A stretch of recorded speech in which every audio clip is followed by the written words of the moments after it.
أعوذ بالله من الشيطان الرجيم.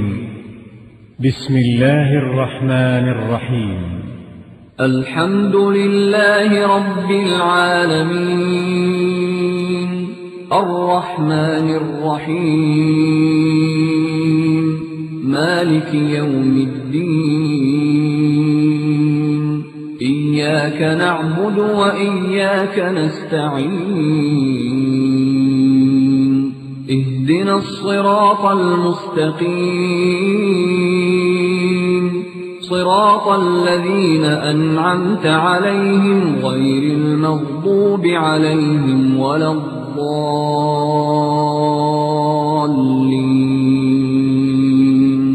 بسم الله الرحمن الرحيم. ألف لام ميم. ذلك الكتاب لا ريب فيه هدى للمتقين الذين يؤمنون بالغيب ويقيمون الصلاة ومما رزقناهم ينفقون.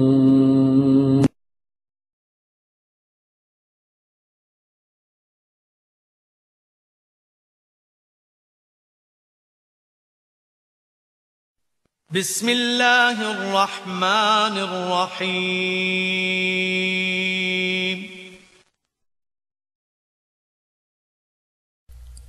ناظرین اکرام، یہ درس آپ کی خدمت میں مکتب توریت الجالیات الشرح برید الخسیم کے تعاون سے پیش کیا جا رہا ہے۔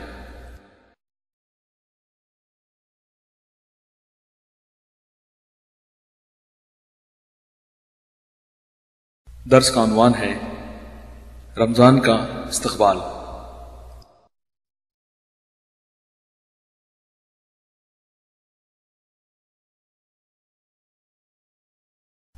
فضیلت الشیخ مقصود الحسن الفیضی حفظہ اللہ اس درس کو آپ کی خدمت میں پیش کرنے کی سعادت حاصل کر رہے ہیں۔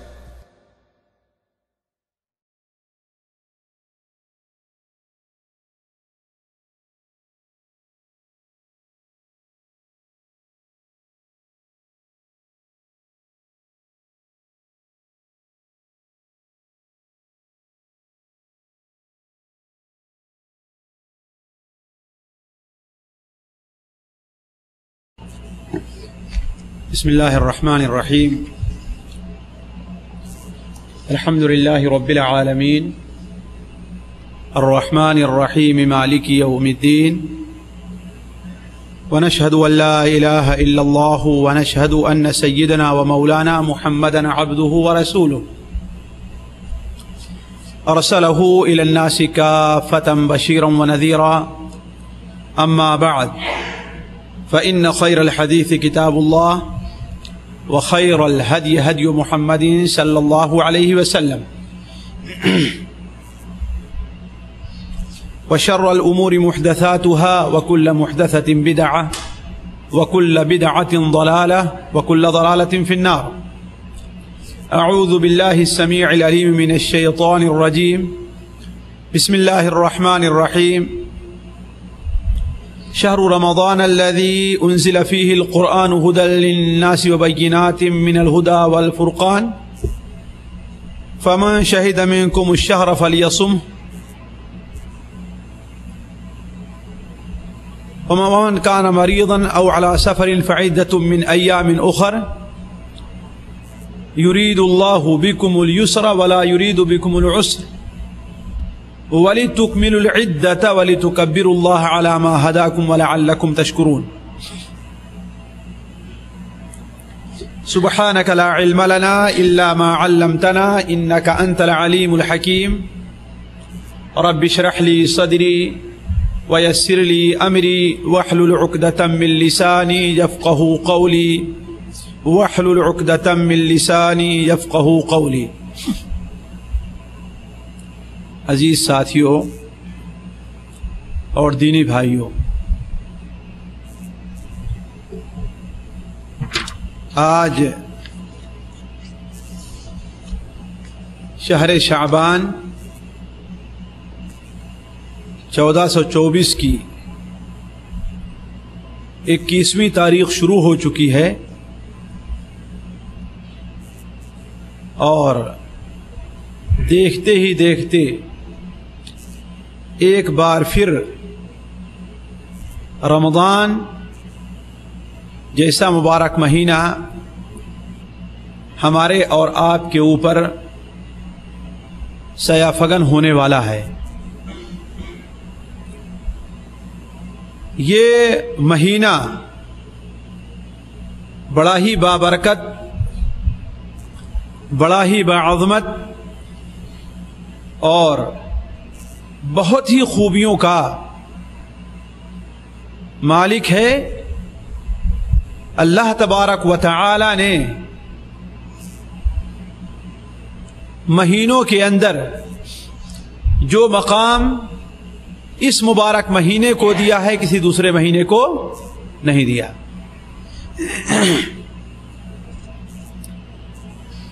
اس کی ایک تو سب سے واضح دلیل یہ ہے کہ اللہ تبارک و تعالی نے اسی مبارک مہینے میں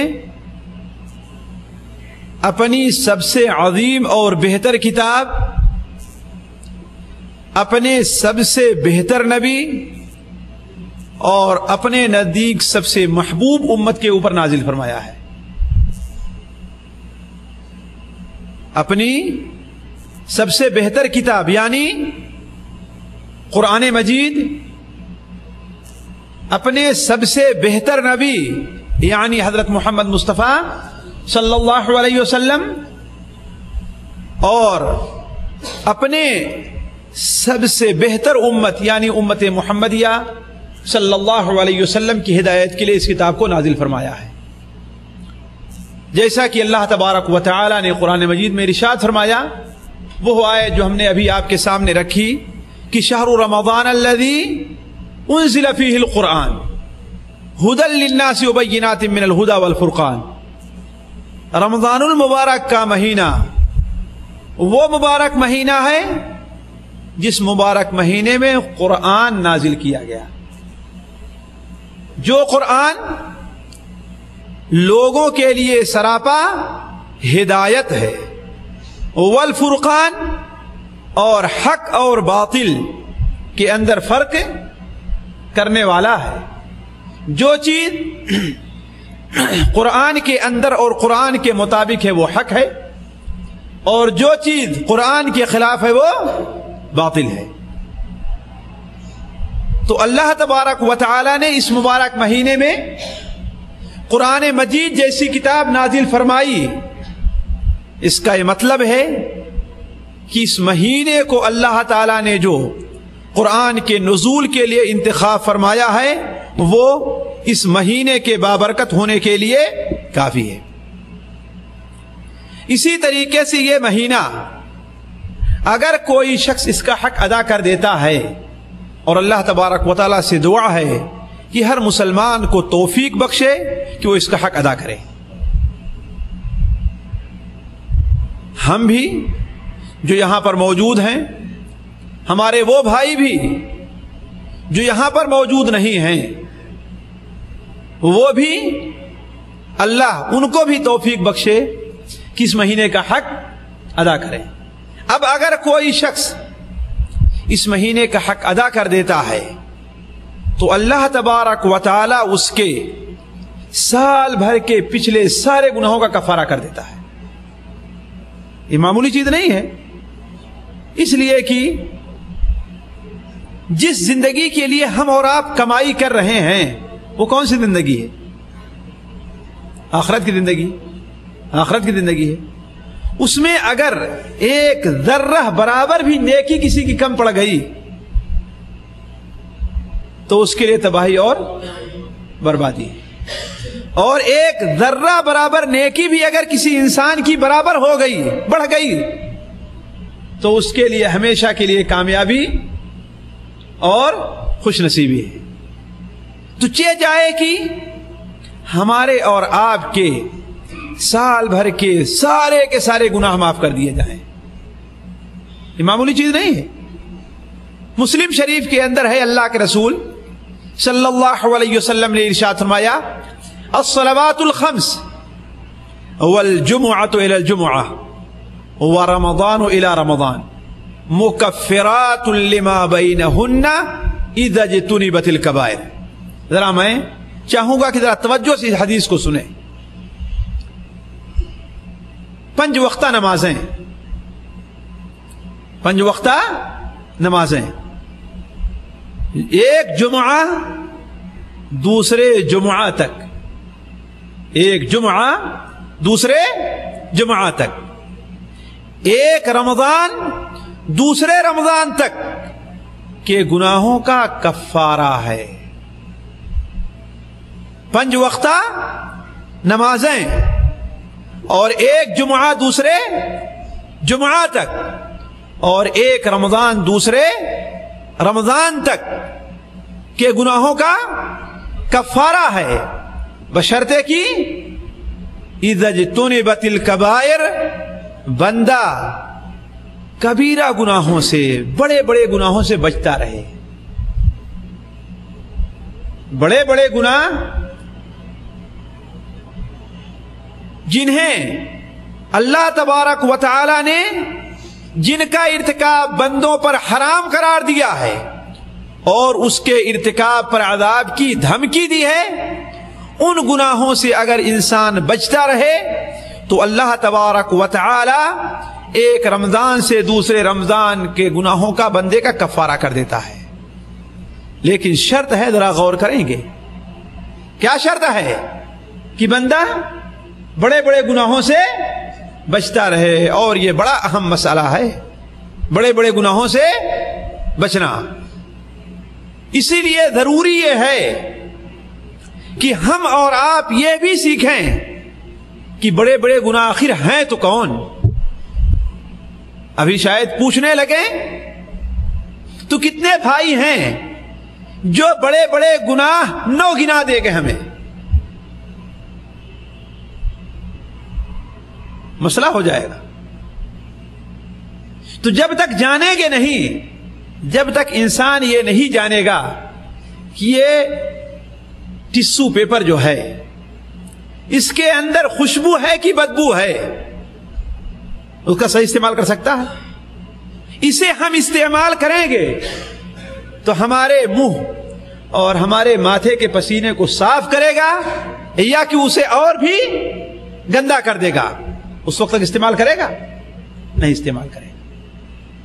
جب تک ہمیں معلوم نہیں ہوگا کہ یہ راستہ، یہ روڈ جو نکلا ہے یہاں سے سیدھے، وہ ہمیں سیدھے ریاض لے جائے گا یا کہ دمام لے جائے گا یا کہ مدینہ منورہ یا کہ حائل لے جائے گا، کوئی انسان اس پر چلنا چاہے گا؟ بتائیں. اس لیے ضروری یہ ہے کہ ہم اور آپ سیکھیں کہ گناہ کبیرہ کون کون سے ہیں. جو آج کی مجلس کا حصہ نہیں ہے کہ ان گناہوں کی طرف آپ کی رہنمائی کروں. کہنے کا مقصد یہ ہے کہ اگر کوئی انسان کبیرہ گناہوں سے بچتا رہا تو ایک رمضان دوسرے رمضان تک کے گناہوں کا کفارہ ہے. اللہ تعالی ہم میں سے ہر شخص کو توفیق عطا فرمائے. اسی طریقے سے اس رمضان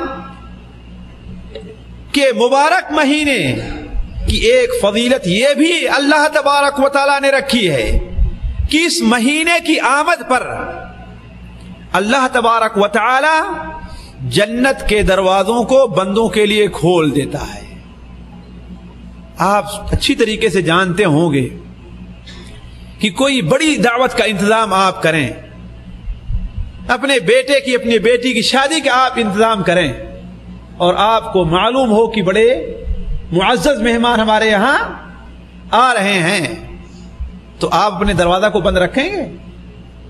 دروازے کو 2 پٹ کھول کر کے اس پر ایک آدمی کو ہی بیٹھا دیں گے کہ دیکھو کہیں ایسا نہ ہو کہ ہمارا معزز مہمان آئے اور واپس چلا جائے، ہے نا؟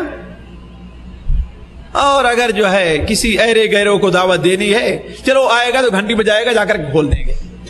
ہوتا ہے کہ نہیں ہوتا ہے؟ فرق رکھتے ہیں کہ نہیں رکھتے ہم آپ اس کو؟ اسی طریقے سے اللہ تبارک و تعالی نے دوسرے تمام مہینوں کے مقابلے میں اس مہینے کو یہ فضیلت دی ہے کہ اس مہینے کی جب پہلی تاریخ ہوتی ہے تو اللہ تبارک و تعالی جنت کے سارے دروازوں کو کھول دیتا ہے. اور جنت کے دروازے ہیں کتنے کل؟ جی کتنے دروازے ہیں؟ ہاں زور سے بولیے. 8 دروازے ہیں.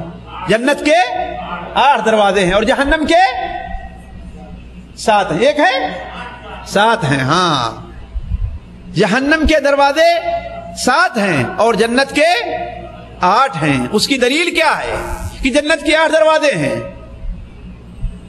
جنت کے 8 دروازے ہیں, اس کی دلیل کیا ہے؟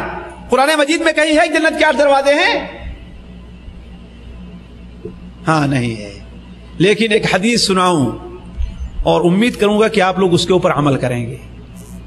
بڑا آسان کام, بہت آسان کام ہے, صرف توجہ دینے کی ضرورت ہے, بس بہت ہی آسان کام ہے اور بڑی آسانی سے ہر انسان, جاہل ہے تو, عالم ہے تو, چھوٹا ہے تو, بڑا ہے تو, پڑھا لکھا ہے تو, ان پڑھا ہے تو, کوئی بھی ہے, بڑی آسانی سے اس کے اوپر عمل کر لیتا ہے. لیکن توجہ دینے کی ضرورت ہے. مسلم شریف کے اندر حضرت عقبہ ابن عامر رضی اللہ تعالیٰ عنہ کی روایت ہے کہ اللہ کے رسول صلی اللہ علیہ وسلم نے ارشاد فرمایا, جو بندہ وضو کرتا ہے اور اچھی طریقے سے وضو کرتا ہے, اللہ تعالیٰ کا واسطہ دے کر آپ لوگوں سے وضو کرنا مشکل کام ہے مشکل کام, کہ اس میں کوئی زیادہ پڑھے لکھے کی ضرورت ہے. جالیات میں آ کر کے مولوی صاحب سے پوچھنا پڑے گا کہ ہاں وضو ہم کیسے کریں. عام طور پر انسان جانتا ہے نا, اور نہیں جانتا ہے تو یہ بہت بڑی اس کی بدبختی ہے کہ ایک مسلمان ہو کر کے وضو کرنے کا طریقہ نہیں جانتا. اور کتنی دیر لگتی وضو کرنے میں؟ 2 منٹ, زیادہ کتنے لگے گی؟ 2 منٹ لگے گی. وہ بھی اطمینان سے کرے گا تو, اطمینان سے بیٹھ کر کے اچھی طریقے سے کلی کرے گا 3 بار, 3 بار ناک میں پانی ڈالے گا اور صاف کرے گا اپنی ناک کو, ہے کہ نہیں, اور اچھی طریقے سے ہاتھ اور منہ کو رگڑ کر کے ہاتھ کو دھلے گا, تب کہیں 2 منٹ جا کر کے لگیں گے. ورنہ ہم تو انتظار کرتے رہیں کہ اب اقامت کا وقت ہے تو اپنے کمرے سے جلدی نکلیں, مسجد میں پہنچ کر کے ہمارے خیال سے 20-25 سیکنڈ میں وضو کرنے میں نہیں لگتا ہم کو, ہے کہ نہیں. یہ وضو کرنا اچھی طرح وضو کرنا نہیں ہوا. یہ وضو اچھی طرح وضو کرنا نہیں ہوا. آپ نے کیا فرمایا؟ جو انسان وضو کرے اور اچھی طریقے سے وضو کرے اور وضو کر کے ایک کلمہ پڑھ لے, بس اشہد ان لا الہ الا اللہ واشہد ان محمدا عبدہ ورسولہ. کتنی دیر لگے گی اس کو پڑھنے میں؟ سیکنڈوں کی بات ہے بس. وضو کے بعد اگر اخلاص کے ساتھ, خلوص نیت کے ساتھ اس کلمے کو پڑھ لیتا ہے تو فتحت لہ ابواب الجنت الثمانیہ, اس کے لیے جنت کے 8 دروازے کھول دیے جاتے ہیں. دیری لگے گی اس میں؟ وقت لگے گا اس میں؟ نہیں لگے گا. لیکن ایمان اگر ہے, ایمان اگر دل میں ہے اور اللہ کے رسول صلی اللہ علیہ وسلم کی حدیثوں کے اوپر یقین ہے, اللہ کے رسول کی رسالت پر اگر یقین ہے, تو اس پر عمل کرنا کوئی مشکل کام نہیں ہے. عمل تھوڑا سا ہے لیکن اجر کتنا بڑا سا ہے. اور ایک حدیث سن لیجئے, مشکات شریف کے اندر ہے, بحقی وغیرہ کے حوالے سے, کہ اللہ کے رسول صلی اللہ علیہ وسلم نے ارشاد فرمایا, اور میں چاہوں گا کہ اپنی بہنوں کو, اپنی بیٹیوں کو, اپنی بیویوں کو ہدیے کے طور پر کوئی یہ حدیث لے کر کے بھیج دے اور تحفے کے طور پر لے کر کے بھیج دے. آپ نے کیا فرمایا؟ ایما امرأۃ صلت خمسها وصامت شهرها واطاعت بعلها واحسنت فرجها. جو عورت بھی 5 وقت کی نماز پڑھ لے, کیا؟ جو عورت بھی 5 وقت کی نماز پڑھ لے اور مہینے کا روزہ رکھ لے. چلیے, تو میں وہ حدیث آپ کے سامنے بیان کر رہا تھا کہ بہترین سا تحفہ ہے کہ ایوم امرأۃ, وہ عورت جو 5 وقت کی نماز پڑھ لے اور زیادہ اہمیت اس کے لیے اسی لیے دی گئی ہے کہ عورتوں سے نماز میں بڑی کوتاہی ہو جایا کرتی ہے۔ وجہ اس کی کیا ہے؟ کچھ اللہ تعالیٰ کی آزمائش ہے، اللہ کی آزمائش ہے۔ کیوں؟ عمومی طور پر عورت اگر صحت اور عافیت سے ہے تو مہینے میں مستقل نماز نہیں پڑھ سکتی، ہے کہ نہیں؟ یہ اللہ تعالیٰ کی آزمائش ہے۔ اب سستی ہو گئی، ایک ہفتے مثال تو اس نے نماز پڑھنا چھوڑ دیا، تو اس کے ایک ہفتے کے بعد کی نماز بھی کوتاہی ہونا شروع ہو جایا کرتی ہے۔ کوئی عورت مستقل ایک مہینے کا روزہ نہیں رکھ سکتی، اور جب سب لوگوں کے ساتھ روزہ رکھنا چھوٹ جاتا ہے تو سال گزر جاتا ہے اور روزہ نہیں رکھ پاتی۔ اسی لیے اللہ کے رسول صلی اللہ علیہ وسلم نے بڑی اہمیت کے ساتھ بیان فرمایا آپ نے، کیا؟ ہر عورت جو 5 وقت کی نماز کا اہتمام کر لے اور سال میں مہینے کا روزہ رکھ لے، وَأَطَاعَتْ بَعْلَهَا، اپنے شوہر کی باتوں کو مانے، لیکن جائز کاموں میں، ناجائز کاموں میں نہیں۔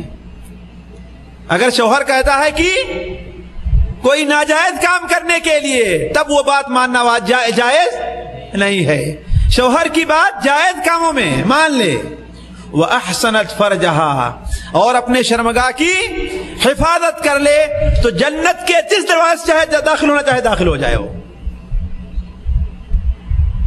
کام بڑا آسان ہے لیکن نفس کے اوپر بڑا بھاری ہے، نفس کے اوپر بڑا شاق پڑتا ہے۔ اس لیے عرض میں کر رہا تھا کہ جنت کے کتنے دروازے ہیں؟ 8 دروازے ہیں۔ جب رمضان کی پہلی رات ہوتی ہے تو اللہ تعالیٰ جنت کے 8 دروازے کو کھول دیتا ہے، مہینے بھر اس کا کوئی دروازہ بند نہیں کیا جاتا، اور جہنم کے 7 دروازوں کو بند کر دیتا ہے۔ اس لیے کہ جب کوئی بڑا مہمان آتا ہے تو آپ تجربہ کر لیں، جدھر کوڑا کرکٹ رہا کرتا ہے اس کے لیے اوپر پردہ لگا دیتے ہیں تاکہ دکھائی نہ دے اس کو۔ کیوں؟ معزز مہمان کو یہ چیز پسند نہیں آئے گی، ہے کہ نہیں؟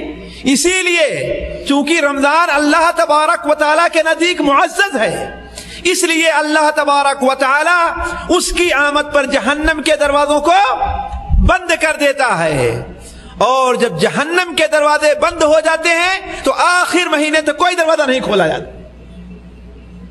اور کیا؟ اللہ تبارک و تعالی اس مبارک مہینے کی آمد پر شرکس شیطانوں اور جنوں کو جکڑ دیتا ہے، باندھ دیتا ہے۔ شرکس شیطان باندھ دیے جاتے ہیں، ان میں سے کسی کو نہیں کھولا جاتا، اور اللہ تبارک و تعالی ہر رات کو مومن کی کوئی نہ کوئی دعا ضرور قبول فرماتا ہے۔ تو یہ مہینہ ذرا دیکھیں اتنا مبارک ہے کہ اس کی آمد پر اللہ تعالیٰ جنت کے دروازے کھول دیے، جہنم کے دروازے بند کر دیے، اور شرکس شیطانوں کو جکڑ دیا۔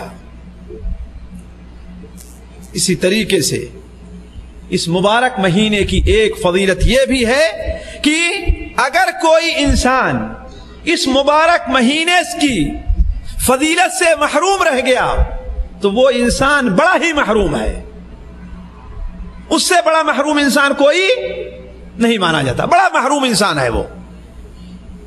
جیسا کہ اللہ کے رسول صلی اللہ علیہ وسلم نے ارشاد فرمایا کہ ایک بار آپ ممبر پر چڑھے تو آپ نے کیا فرمایا؟ آمین۔ دوسری سیڑھی پر چڑھے تو آمین، تیسری پر چڑھے تو آمین۔ صحابہ اکرام نے عرض کیا، اے اللہ کے رسول صلی اللہ علیہ وسلم، آج آپ نے ایسا کام کیا ہے کہ آج سے پہلے کبھی نہیں کرتے دیکھا گیا آپ کو۔ تو آپ نے کیا فرمایا تھا؟ کیا جواب دیا تھا؟ میرے پاس حضرت جبرائیل علیہ السلام تشریف لے آئے اور کہا، اے محمد، جس کے سامنے تمہارا نام لیا جائے، اللہم صلی علی محمد، بخالت نہیں کرنی چاہیے۔ آپ نے فرمایا سب سے بڑا بخیل انسان وہ ہے جس کے سامنے میرا نام لیا جائے اور اپنی زبان سے صلی اللہ علیہ وسلم نہ کہہ لے۔ بڑا مبارک کلمہ ہے، لیکن لوگ غفلت میں ہیں۔ کچھ لوگوں کی ایک عادت بن گئی ہے صلی اللہ علیہ وسلم۔ نہیں، ذرا یہ سوچ کر کے کہ اس معنی کی اہمیت کیا، اس کلمے کی اہمیت کیا ہے، اس کلمے پر اللہ تعالی ہمیں ثواب کیا دیتا ہے۔ ایک بار ہم درود پڑھیں گے تو اللہ تعالی ہمارے اوپر 10 بار درود بھیجے گا،